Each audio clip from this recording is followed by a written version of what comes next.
What's going on? We're back today on Full Court Press. My name is Richard Geraffo, and alongside me is the one and the only Jordan DeSouza. We've seen the season progress and storylines along with it. But today, we're going to talk about the struggling Oklahoma City Thunder, the streaking Cleveland Cavaliers, and break down our way too early All-NBA first and second team. Because the first team, it's almost unanimous.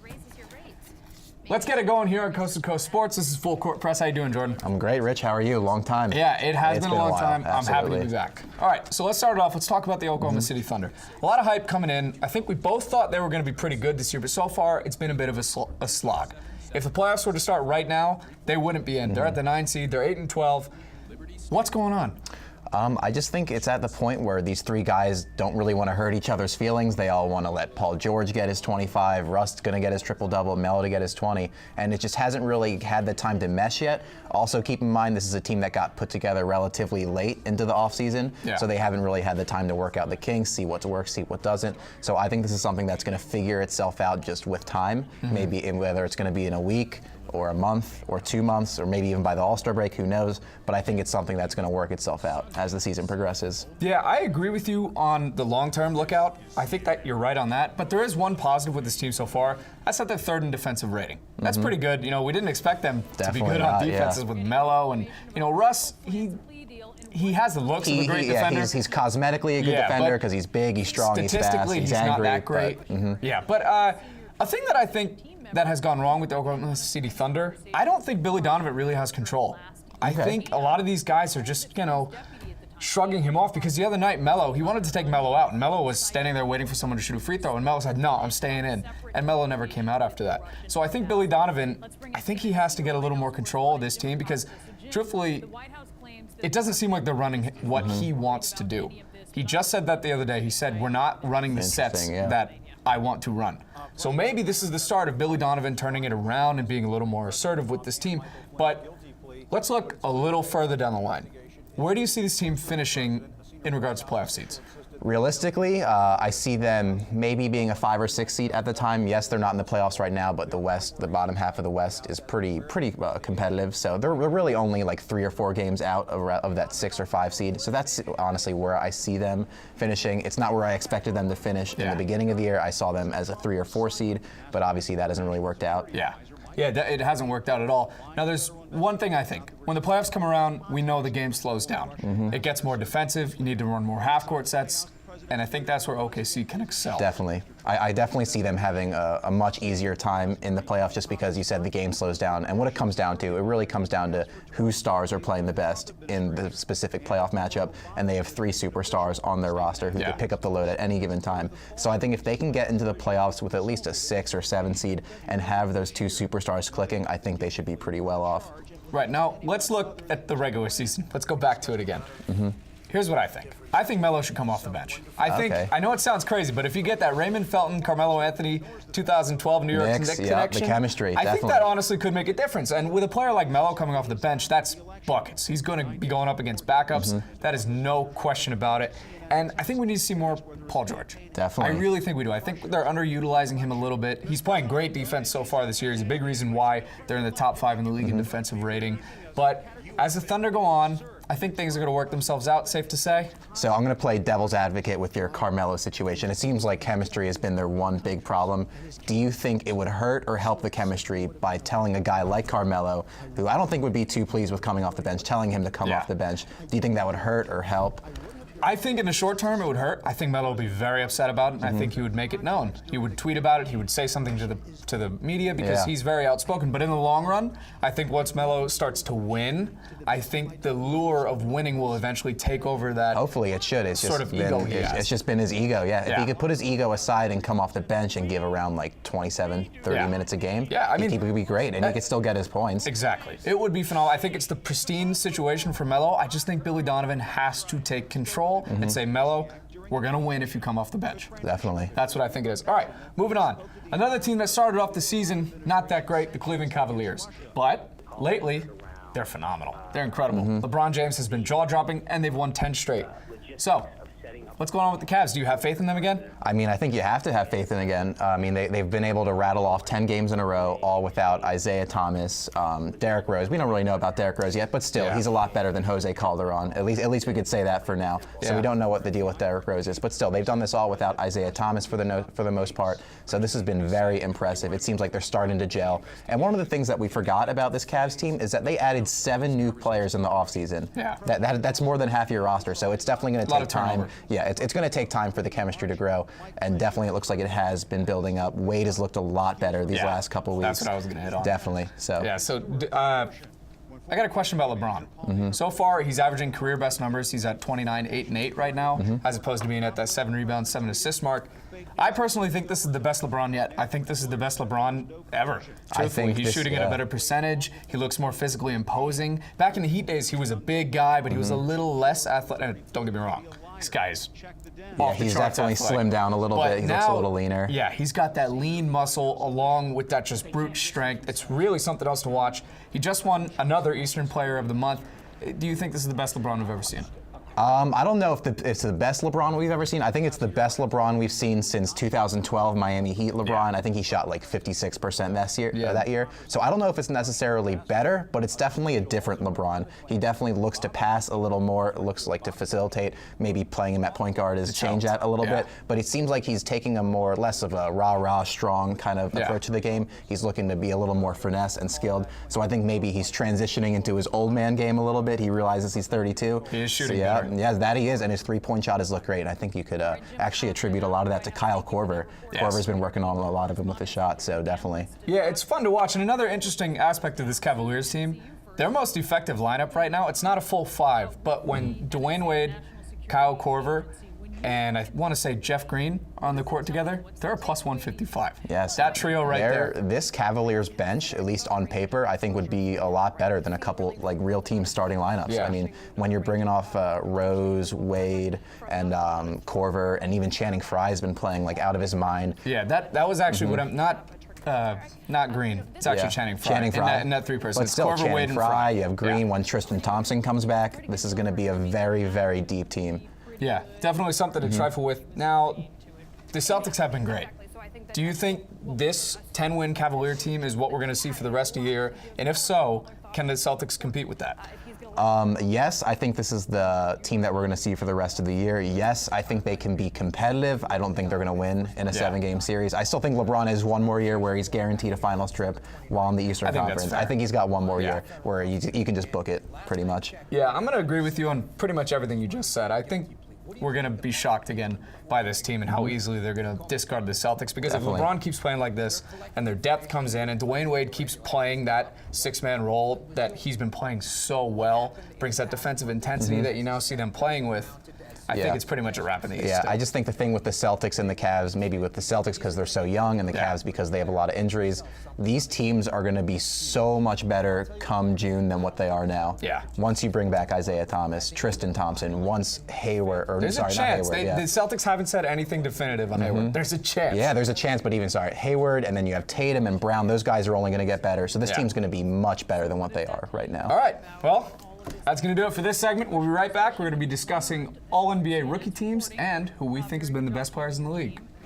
Welcome back into Full Court Press on Coast to Coast Sports. I'm Richard Geraffo, that's Jordan DeSouza, and we're back. All right, so let's discuss our way too early All-NBA first teams. Who do you got? Very early. So All-NBA first team, I think it's kind of a unanimous decision at this point. I'm going to go 2 guards, 2 forwards, and a big man. So I'm going to go Steph, Harden, LeBron, Giannis, and Cousins. I think one of the major storylines I'm going to look at, just these guys on the team, is Boogie Cousins. What he's been doing this year is absolutely ridiculous. I mean, I was thinking about it earlier. I think if the Pelicans have maybe 5 or 6 wins, then I think Boogie Cousins is the front runner for MVP right now. He's averaging 25 a game, 12 rebounds, 5 assists for a big man who doesn't really have many shooters around him too. So that you just got to take that into account. So that is my All-NBA first team. Yeah, I have an identical All-NBA first team, and one thing I want to put emphasis on is Giannis Antetokounmpo. Absolutely. What he's been doing this year, it's incredible. That Bucks team, it's not as good as a lot of people thought it was, but because of what he's doing individually, they're still in it. They have a chance to get better. Giannis is only going to get better once he gets a jump shot. Forget about it. Same thing with Ben Simmons. So let's talk about a team that we can debate a little bit. Let's talk about the All-NBA second team. For my All-NBA second team, I've got Kyrie Irving, Victor Oladipo, Kevin Durant, LaMarcus Aldridge, and Joel Embiid. Okay, so can you talk to me about Oladipo and LaMarcus? Because I think everyone else there is pretty similar to what I've got, so I want to get some of your opinions on those. So with Victor Oladipo, he's having a career year. He actually has a chance to be part of the offense now, as opposed to last year where he was just Russell Westbrook's sidekick, where Russ would dribble, and then 2 seconds left, throw it over to Victor. This year, he's had the chance to facilitate. He's had the chance to run. He's putting up career highs across the board. He's got 22.8 points per game, 5 rebounds, 4 assists, 2 steals, and 1 block a game, which is all around phenomenal numbers. And Absolutely. when you watch him, he passes the eye test. He is clutch. He's just been having an incredible year, and I think we got to give the man his credit because he got a chance. He's been given a chance. Nate McMillan has opened up this team. He's let them run. He's let them play with pace, and it's certainly helped Victor Oladipo. Definitely, and keep in mind, this is a team that's, I think, still 2 games over 500 right now, so it's not like they're losing games. It's not like he's putting up 20 a game on like a 5-win team right now. Yeah. They are winning, and he's been a major reason as to why they're winning. Definitely. And moving on to LaMarcus Aldridge, he's heavily scrutinized. Even I was scrutinizing him a little earlier this year. I said maybe the Spurs should look to trade him, but I have completely flipped so far. His play this year has led the Spurs to a 14-7 record without Kawhi Leonard, and when we watch him, again, he's dominant now. He just seems to have that swagger he had a few years ago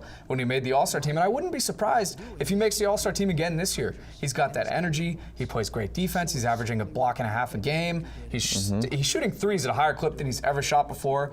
And, I think LaMarcus, he's deserving of the second team right now. Definitely, yeah. So I'm going to go to my second team. So I've got all the same, except for 2 guys. So I've got Kyrie at the 1. 2, I differ from you a little bit. I go Damian Lillard. And then 3, I go Durant. And then at the 4, I'm going to go Porzingis and then Embiid at the 5. So Lillard, this is a guy who's just putting up great numbers. He's averaging 25 a game, shooting a high field goal percentage. A lot of people don't realize this, but he's getting to the line 8 times a game, and he's shooting 92% from the free throw line. That's number one in the league right now. That is incredible. That's something that you can just add an aspect to your game that really makes you so much better. It doesn't jump out when you're watching the games, but being able to shoot 92% from the line 8 or 9 times a game, that's a lot of points right there. It definitely is. Now, I got a question for you about Damian Lillard. As they've been playing this year, they have a really good record, the Portland Trailblazers. That is, do you think it's sustainable, his style of play and his high level? Absolutely. I think one of the main keys besides Lillard to their success has been Jusuf Nurkic. Yep. Last year when they got Nurkic, it was towards the end of the year, and he really improved them a lot. And now they're going to have a full year with Nurkic. He's a great rebounder and a great low post scorer, so he's added a lot, and he's been a really great compliment for Lillard and his style of play this year. Right. Okay. So let's move on. Yep, we got to talk about Kristaps Porzingis, your guy. Oh, he's amazing. One of the kings of New York. We don't know which one. One yet. It's not a debate. But it's Porzingis. at this point, he's really kind of cemented himself as one of the best power forwards in the NBA. He's still getting better, averaging over 20 points a game. The rebounds, the defense has been there. The Knicks are winning too. Yeah. I think that's a major thing you got to look at too. So he's been able to lead his team to a pretty good record so far. Yeah, I agree with that. The thing with Porzingis, he does have a lot of ticky-tack injuries, and he just had a really scary ankle injury the other night. But what I was looking for this year was for him to come out guns blazing and to make a serious run at his first All-Star team, and he's fulfilled every expectation I've had of him. It's truly been impressive. Absolutely. All right, so let's move on. Who you got for the All-NBA rookie team? All-rookie team. I think at the 1, you've got to go Ben Simmons. I think we both agree on that. At the 2, we're going to go Donovan Mitchell. I think at this point he's got to go. I want to get your opinion on who you got at the 3. I've got Kyle Kuzma. I've got him at the 3. He plays a lot of 4, but he also does play the 3, so I'm going to slide him in at the 3. So far, I think he's been impressive. His shot's good. He gets to the lane when he wants. He's not settling for anything. He's a big part of why the Lakers are still relatively competent competition-wise. And truthfully, I was expecting him to do well after that amazing summer league he had. I didn't think it would be this easy for him, but he's got that same shot that Ben Simmons has. He can go to a skyhook on his right side. He just has that game where it just seems effortless. It doesn't really seem like he's like over trying too hard. It's just the game comes to him. He can score. He's just really shown me that he's a really skilled player who's only going to be getting better. Yeah, exactly. So I want to get your opinion on 4 and the 5 because I think we all know who the 4 is going to be. I think we're going to go Lauri Markkanen on this one. Yes, definitely. Yeah, I think hesitantly I have to say Markkanen. I didn't think he'd be that good, but hey, credit to him. He's blown my socks off. Definitely. I honestly have no idea who to put at the 5 right now, or like another big man or rookie. Honestly, it's pretty tough. Do you have a name? Honestly, no. So we're just gonna leave that one open for now. Okay, so we've got Jonathan Isaac. Jonathan Isaac, yeah. I mean, I guess you'd have to go. Bam Adebayo? Yeah, I mean, you'd have good. to. Yeah, he's been the big man. He's been playing the most, and he's been playing defense. So I guess you got to go Bam Adebayo on that one. Yeah, we'll go Bam Adebayo. Definitely subject to change. I mean, we haven't seen too much from these rookie still centers. Early too. Still a great rookie class though, by far. Yeah, I think this is going to be one of the better ones we've seen in a while. So let's talk about the guy that we both, no question, put on our list. Let's talk about Big Ben Simmons a little bit. Ben Simmons. I mean, he's 20 years old. He's averaging 19 points, 8 rebounds, 7 assists, 2 steals, shooting 50%. And I mean, he's only 20 years old. He's a rookie. He's doing things that not many 20-year-olds are supposed to be doing. So if that's what his rookie year looks like, I'm absolutely terrified in a good way, in a very good way, to see what his prime looks like for 4 years down the road when he's 24, or even 8 years down the road when he's 28 or 29, where most players not named LeBron hit their peak. Yeah, that's gonna be fun. And watching him with Joel, it's just it's absolutely. incredible. It's the closest thing to Magic and Kareem since we've had Magic and Kareem. Yeah, it's fun to watch. Now, I saw a video the other day on Twitter. I saw a video that was retweeted by Kevin O'Connor of Ben Simmons shooting free throws with his right hand. And it honestly looked a lot better than the left. His elbow was under. His left elbow is usually flared out when he shoots. The only thing he does with his left hand is shoot jump shots. Yeah. Layups are with the right. He writes his name on a paper with his right hand. He brushes his teeth with his right hand. So definitely, I think over the offseason, this is something that I could see them maybe tweaking, maybe switching his form to the right hand.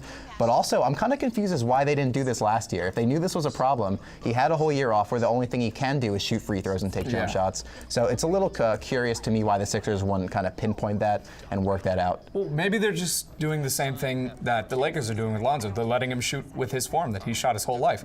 And, you know, his shot isn't awful. He hasn't even attempted a real 3 yet. He's only hucked from the half court or beyond on some buzzer beaters. But, you know, when he's in that 10, 12-foot range, he can make a few of them. It's not disgusting to watch definitely. per se. I think next year we'll see him be a lot more efficient from that 10 to 15 foot range. He'll be hitting those free throw line jumpers easily. Yeah. Is the 3-pointer ever going to be there? Maybe not. Maybe but honestly, need to. that's okay. There's not many 7-footers who shoot 40% from 3. Yeah. So. Yeah, that's going to be the biggest hurdle in his game, I think. But the thing that impresses me the most about him and what is probably going to make him the unanimous Rookie of the Year is the poise that he plays with. When you watch him play, he looks like LeBron. He plays like LeBron. He's got that poise. He's got the sky hook. He gets to the lane whenever he wants. He passes to whomever he wants. And he can finish with right and left hand, like you were just saying. It's incredible to watch. And, you know, they're actually winning, too. They're winning games. Yeah, that's big for them.